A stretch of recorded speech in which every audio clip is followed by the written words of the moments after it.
All right, quick pause, because if you've been telling yourself that you're going to figure out AI when things slow down in your business, you need to hear this. Things are not slowing down. And if you felt that low key pressure like you're falling behind, it's not because you're not capable.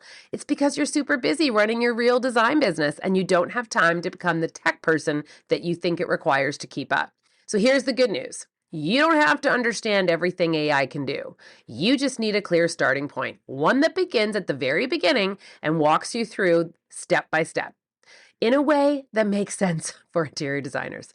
And that is exactly why I created the AI ChatGPT Made Simple and the Claude Made Simple guides. These are practical, no overwhelm guides designed for interior designers who want to start using AI confidently and without getting lost in jargon or random tips that we all get through social media. And when I say from the beginning, I really mean it. We start with the basics like words, chat, the GPTs, chatbots, LLMs. What do these actually mean? So you can feel grounded instead of confused. Then we walk you through step by step how to create your own role-based AI assistants for your business so you can build the support that you wished you've had for decades. Think a client communication assistant, a studio manager, a marketing coordinator, a project support helper, the roles you need most. And to make it easy, I've included plug and play prompts, simple checklists, and I didn't even know I needed that, assistance for the things that eat up your time each and every week. So here's what happens when you have a plan like this. It gets so easy, you'll honestly wish you had done it sooner. I'll have one guide for ChatGPT and one guide for Claude. So you can start today with whichever tool you feel more comfortable with. And once you're comfortable, there's also a part 2 to the guide that shows you how to go deeper so you can unlock real time savings, real efficiencies, and business changing workflows that make you wonder how you ever ran your design studio without it. And guess what? Each guide is only $27. That's it. And I'll say it plainly. It will pay for itself within the first week you start implementing AI in your business. It'll pay for itself in the first hour of you using AI in your business. So if you're done feeling behind and you're ready for clear, designer-friendly starting line, grab AI Made Simple for ChatGPT or Claude Made Simple and start building your AI team. The link will be in the show notes. Don't bookmark it and forget it. Start now. Get your time back. All right, back to the episode. Welcome to the Business of Beautiful Spaces, a podcast that's specifically for interior designers and decorators. This is the podcast for designers and decorators who love creating beautiful spaces, but also know that building a profitable business is what makes it all sustainable. Hi, I'm Laura Thornton, and after nearly 30 years in the interior design industry and building a 7-figure design firm, I know firsthand how lonely it can feel running your own business. Making big decisions without a boardroom, without a business partner, or another executive team member to walk things through. That's exactly why this podcast exists. Think of me as your interior design bestie, the place you come for honest conversations, real action items, and a clear to-do list that you can apply today to move the needle forward and improve your bottom line. And if you can't get the answers you're looking for here, one-on-one mentorship with me is always available because no designer and decorator should have to figure this out alone. My goal with every episode is simple: to help you build a more profitable, confident design business and propel you into sustainable, successful future. So let's dive in. Welcome back to the Business of Beautiful Spaces. Before we dive in today, I want to do a quick reminder. If you have not grabbed our free welcome guide yet, it's waiting for you in our website under designer resources, and it's also in the link in the show notes too. So if you haven't had a chance to download this, you can. It helps you create your own welcome guide that you can give out to potential clients or your future clients. And it's just a friendly nudge, a little reminder. Grab it now because it won't be there forever. We're making way for something more fabulous, and I just don't want to let that stop you from getting this tool while it is still available. All right, today we're going to talk about why so many talented interior designers never reach 7 figures in annual revenue. And it's not because they lack creativity, and it's not because they won't work hard, because in many cases we're already working way too hard. The real issue is that the business has never been structured to grow to that level. So here's the truth. At the center of the episode that we're going to do today, a 7-figure company cannot be built by adding more clients. cannot be built by working longer hours or continuing to do everything by yourself. It requires stronger pricing, clearer processes, the right team, the right people in the right seats, consistent sales, financial discipline, and a different level of leadership. But before I get into what's holding designers back, we need to have a more important conversation because seven figures might not even be your goal. And knowing that is just as valuable as chasing it. So first, we got to decide whether seven figures is even our goal. So let me say something that doesn't get said enough in business podcasts.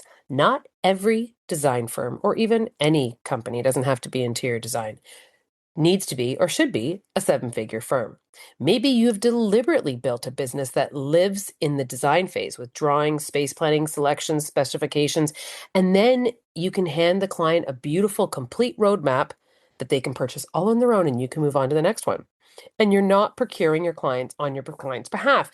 You're not dealing with the freight claims. You're not dealing with damaged goods. You're not worrying about receiving warehouses. You're not chasing vendors for that third revised ship date. If that's the business you've built on purpose, that is fantastic.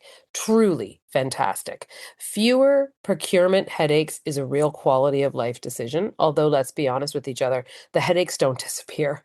They just show up in different outfits. Every business model has its own version of a delayed sofa. But here is what I really want you to understand about that choice. In our industry, seven figures almost always requires product. So design fees alone billed by one or two sets of hands running into a capacity ceiling. There is only so many drawing sets or selection presentations that one designer can produce in a year, no matter how talented they are. The firm is crossing a million are most always procuring on their client's behalf, running significant product volume through the business and doing it with a team. So if you've chosen a model without procurement and without hiring, you also, knowingly or not, have chosen a revenue ceiling. And that's not failure. That's a trade. But that should also be a trade that you made on purpose. So now let me give you some context about what $1 million firm actually means, because the number gets thrown around like it's a standard everyone should be chasing, and that is not what it should be. First, it's rare.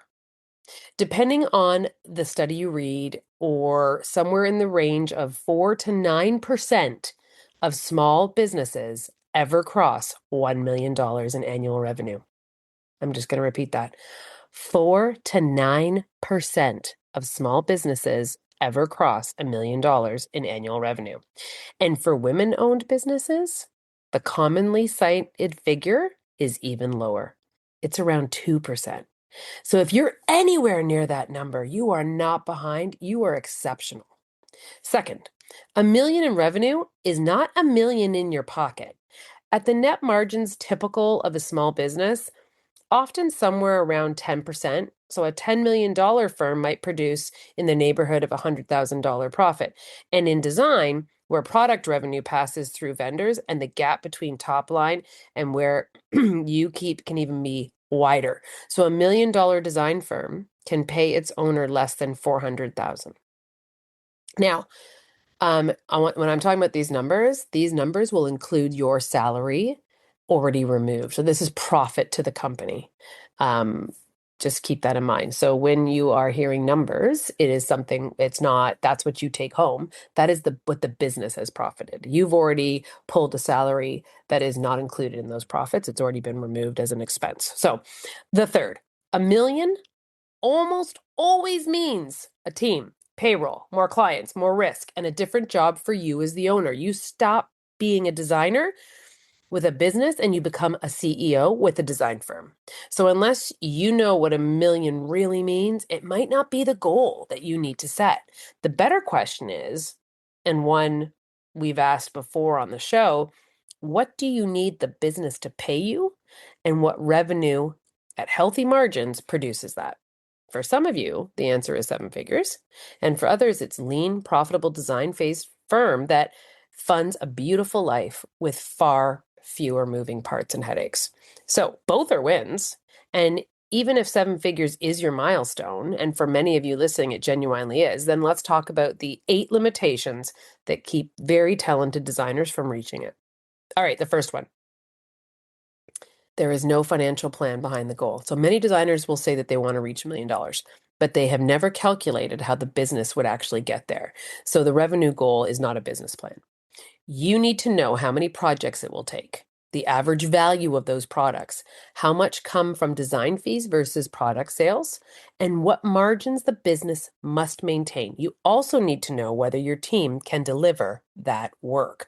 So let's make it concrete. If your average project produces 100,000 in revenue, you need roughly 10 projects to reach a million. So simple enough on paper, but can your team run those projects at the same time? Will they start at the same intervals? Are you going to be able to space those out? Will the revenue arrive when the business needs it? And will those projects produce healthy profit or just a really impressive invoice? So the goal needs to become simple math. And without a financial model, you're just hoping that the year adds up. And hope is not a growing strategy. So let's talk about limitation number 2. Your pricing does not support scale. So underpricing is, I'm going to just arguably say, probably our biggest concern in our industry, but also it is the biggest barriers to growth, and it hides in super plain sight. So many designers set fees based on what feels comfortable. That feels good. That feels like they'll pay me that, rather than the work it requires. You underestimate project management, communications, revisions, sourcing, procurement, installation planning, and the hundreds of small responsibilities that come with each and every project. Then we try to solve all the shortfalls by accepting more work. So underpricing projects does not create a more successful business. It creates a busier, more exhausted business owner. You are not scaling a business, you're just scaling a problem. Your pricing needs to cover the true costs of delivering the service, what your team and your overhead and your own compensation and your taxes and your profit. And it needs to reflect the value of your education, your experience, your judgment, and your process. You cannot build a healthy 7-figure firm on pricing that was designed for a much smaller company. I'm going to share with you on this one. When I first started growing my company, I grew too fast. It all came at one time. And I started hiring people. And then I got a space because I didn't want people in my home. And then I needed furniture for the space. And I needed, so like, as you can see already, this cost is adding up, but I was still pricing as if it was just me doing the work. So we were busy, we had people, we were buzzing, we were getting more business. And then I was looking at numbers when I had time and realized I was losing money left and right. Not in a horrific way, but in a way that I was like, what happened to my health? Like I used to be profitable. I used to be making money.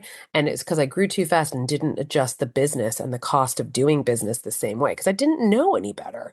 I didn't think about it. I was just too busy taking on more work.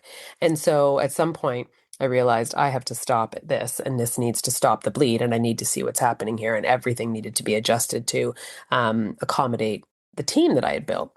And I was also pricing based on my speed and what I had been doing for years and years and years. And so I was the fastest person at AutoCAD. Sure. I was the fastest person at doing what was in my head, and how I wanted to get it on paper.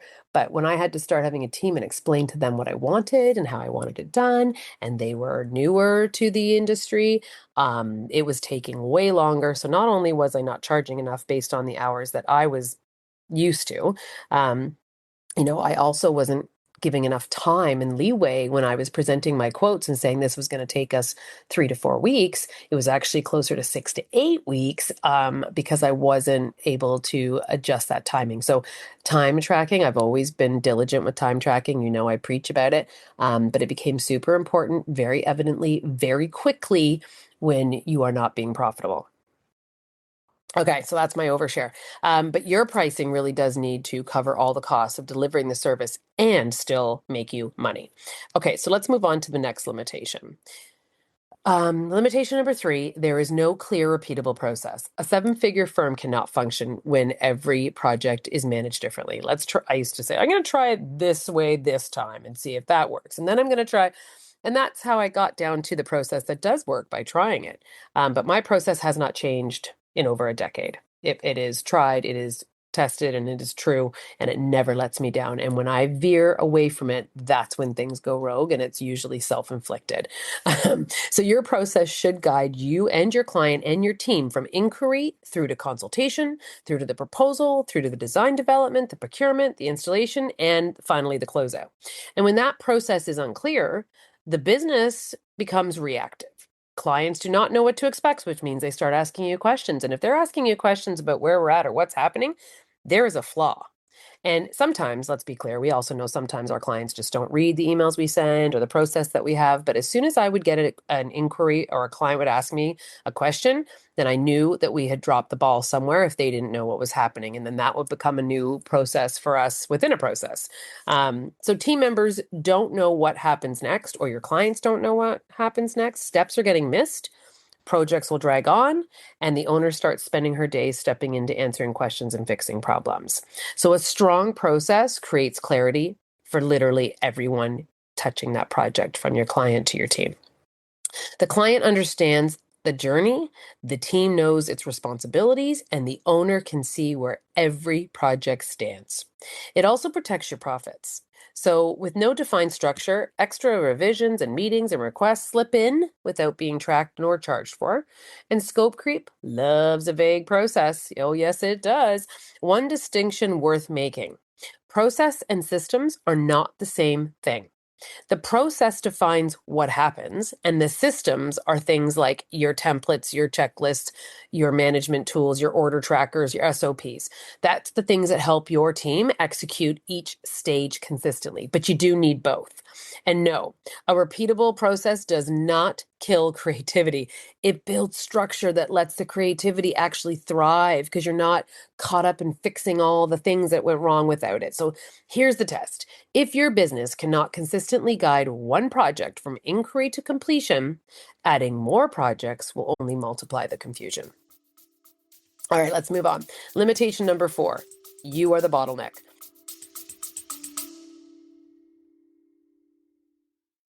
Let's face it, running your own interior design business can feel overwhelming. But guess what? You don't have to do it alone. I am so excited to introduce a brand new way to get the support you need. One-on-one mentorship with me, Laura Thornton, your interior design bestie. In just one focused hour, we'll dive into whatever you need most, whether that's pricing strategies, client management, presentations, attracting clients, building up a repeat business, or just getting out of the hamster wheel. You'll get clarity, strategy, and expert advice based on my 28 years of running a thriving business and over the last decade, a 7-figure design firm. This is your chance to get real answers to the questions you've been dying to ask from someone who's actually been there and is currently still walking the walk. Book your session as you need it. There are no strings attached. You'll walk away with personalized, actionable advice that you can implement right away. One-on-one, 1-hour sessions as you need it. Head to the website or click the link in the show notes to book your mentorship session, and let's build a beautiful, profitable business that you've been dreaming of together. In the early days, we are involved in everything, and that is a necessity. Of course it is. We're the designer, we're the salesperson, we're the project manager, the procurement department, the marketer, HR, the client contact. We are all the things, and that resourcefulness definitely gets you started. And eventually, it becomes the ceiling. So when every decision in your business requires you, the business cannot simply move faster than you can work. So your team waits for your approvals. Your clients are waiting for your answers. Projects slow down, and the strategic work that should actually grow the company keeps getting pushed onto the back burner and postponed because you are just too busy solving today's problems. So you cannot build that 7-figure, oh my goodness, that was a tongue twister, company while remaining the person who personally has to complete or approve every single task. You do have to learn that as your role changes from doing everything to actually leading the company, we have to give up some of the power that we're used and the control that we're used to maintaining. So setting the vision, reviewing the numbers, developing your team, improving the process, and making only the decisions that truly need you. And let's be clear about delegation. Most owners get this wrong. Delegation is not handing someone over a task. It's giving them the clarity, the authority, and the support to own the outcome. If your team can complete a task, but cannot own the outcome, then you haven't delegated. You've created more supervision for yourself. Okay, limitation number 5. You do not have the right team structure. This is a big one. There's a really great book about this, and it's boggling my mind right now. I can't think about who wrote it, but I read it and it's great. And I use the term all the time about having the right people in the right seats. And so essentially, you could Google this, I'm sure, and it'll pop up, or chat GPT it. It's all about the right people in the right seats on the bus. And so if you have the right person in the right seats, then the ride's going to be beautiful. And that's the premise of this book. So I've just saved you probably $24.99, and and I feel bad for the author, but that's essentially the book in a nutshell. But it's a really hard one to do, because people who have helped you start your business are not the same people who are going to help you scale it and get it to $1 million. It's not a failure on their part. It just means that the needs of the business have changed. And when the company is small, one person can juggle administration, scheduling, procurement, and client communication. But as you grow, those responsibilities need to become specialized roles: a stronger project management team, or an operations support, or a procurement officer, or a senior designer who can lead projects without checking every single decision with you, because you trust them and you know they're the right person in the right seat doing the right job. And if this connects to what we've said at the top, this does connect to what I said at the top of this episode, that a 7-figure revenue requires a team, full stop, no question. The capacity simply does not exist under one pair of hands. Trust me, I've tried. Exhausted and burnt out and tired, and you're nowhere near where you need to be. And it's just that much harder to get there. So if hiring is something that you've been avoiding, that avoidance is quietly capping your revenue.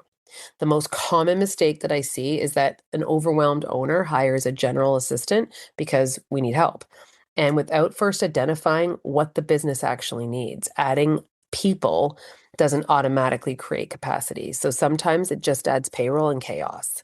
You need the right person in the right role with the clear job description, measurable expectations, and defined authority. A 7-figure firm cannot run on vague responsibilities or daily confusion about who owns what task and roles. So limitation number 6, your sales pipeline is inconsistent. And this is something that I think every entrepreneur deals with. A 7-figure business cannot rely solely on referrals arriving at the perfect moment. Referrals are wonderful. It's how I've built a business, don't get me wrong, but they are not a sales strategy. You do need a consistent process for attracting, qualifying, converting the right clients. That starts with positioning. Who are you serving? What projects do you want? What investment level fits your service, and why the right client should choose you and your firm. And when you then you need to know your sales numbers. So let me show you why that matters. So say your goal requires 10 signed projects this year. On behalf of your projects that become signed, you need at least 20 proposals, because if you're signing at a 50% rate, and 60% of consultations become proposals, then you need roughly 33 consultations. And if one of the 3 qualified inquiries that books a consultation, then you need about 100 qualified inquiries to walk through the door this year. So suddenly I need more clients becomes I need about 2 qualified inquiries per week. That is a number that you can actually market towards. That is a pipeline. That is a goal. It is translated into weekly behavior.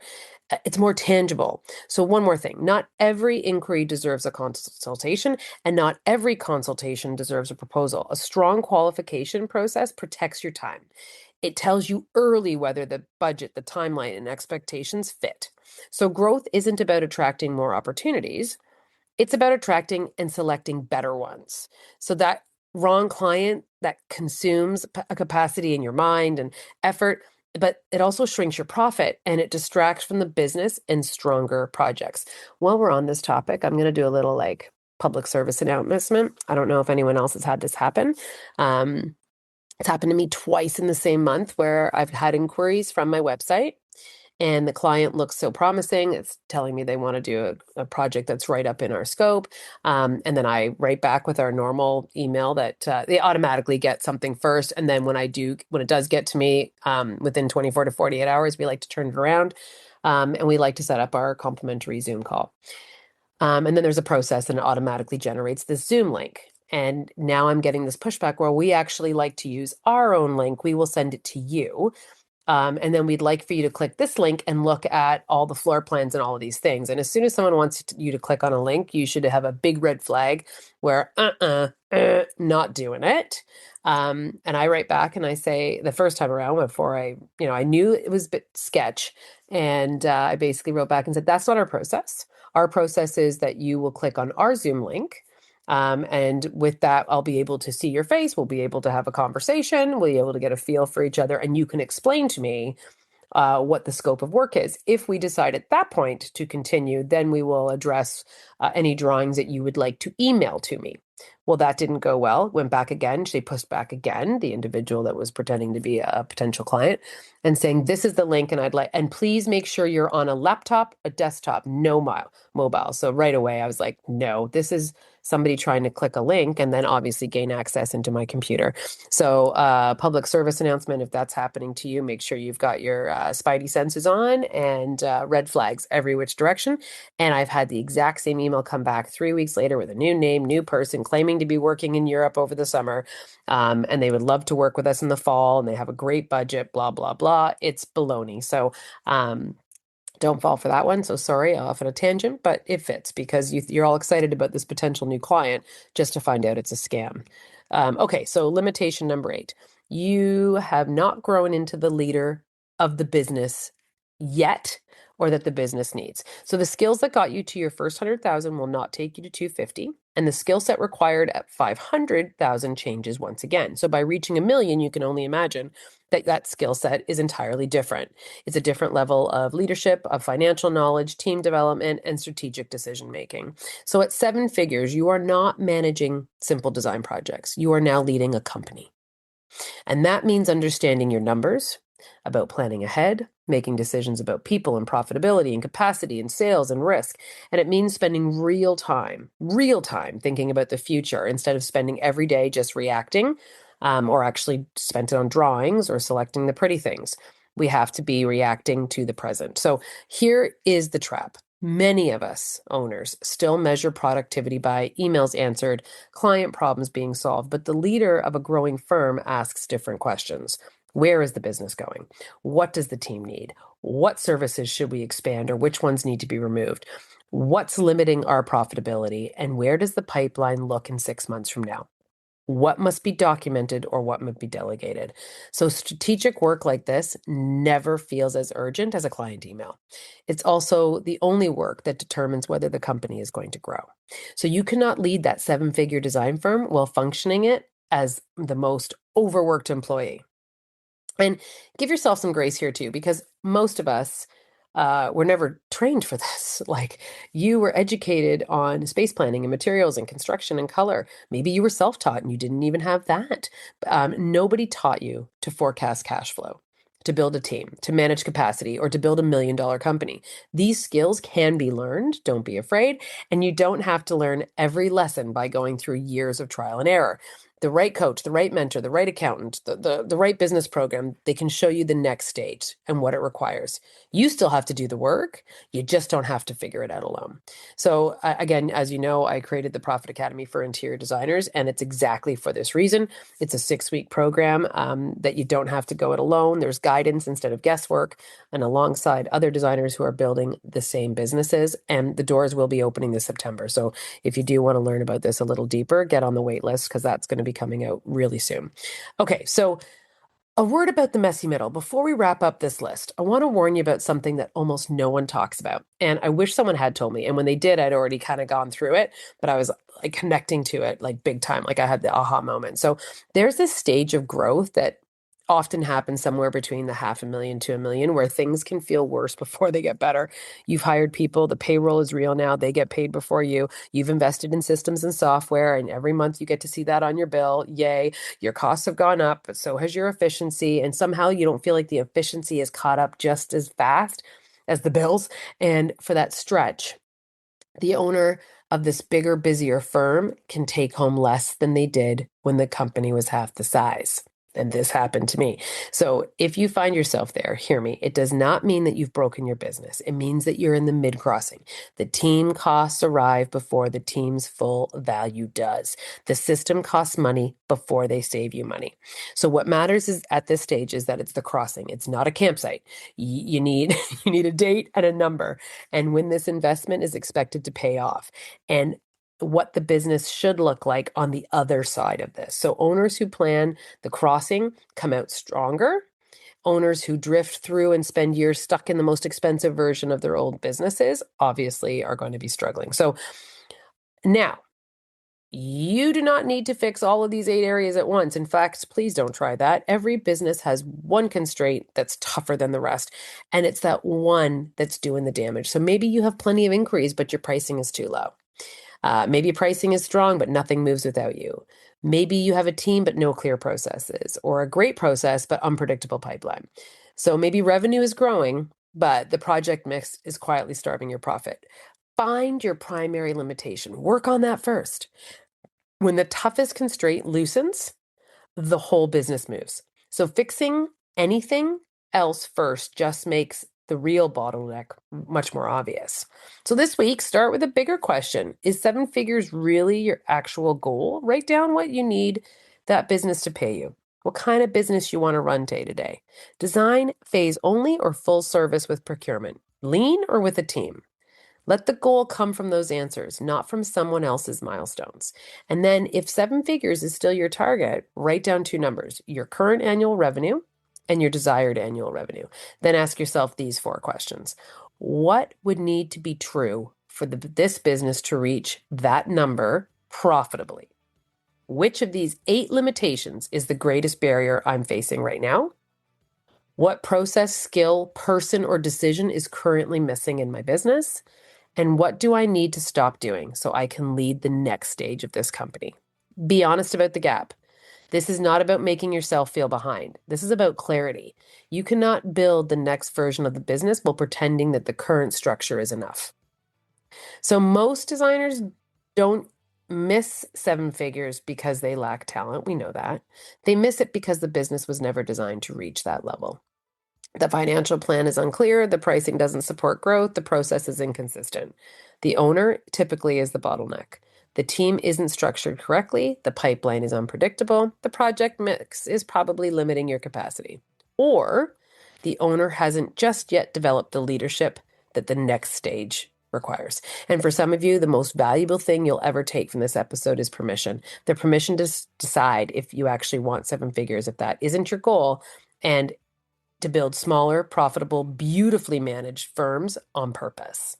But if it is your goal, remember a 7-figure firm requires more than projects. It requires a stronger business model. It requires a more strategic leader. And that is exactly the work that we're going to do in the Profit Academy in September. So make sure you get on that wait list if you want to learn more about it. And one more reminder before you go is that free welcome guide is still on the website under designer resources. It's linked in the show notes. It will not be there forever, so grab it while you can. A completely free way to support this show is to leave us a 5-star rating on Apple or Spotify or wherever you listen to this podcast. Tell us what you love, which part of your growing design business feels most challenging right now, and your reviews will help other designers find the Business of Beautiful Spaces podcast for interior designers and allows us to keep having practical, honest conversations about building profitable design firms. So thank you so much for spending time with me. Keep creating beautiful spaces. Keep building better businesses. And remember, 7 figures is not reached by doing more. It's reached by building a business that is designed for the next level. If that's level what you truly want, then I'm going to see you next week right here on the Business of Beautiful Spaces for Interior Designers. Have a great week.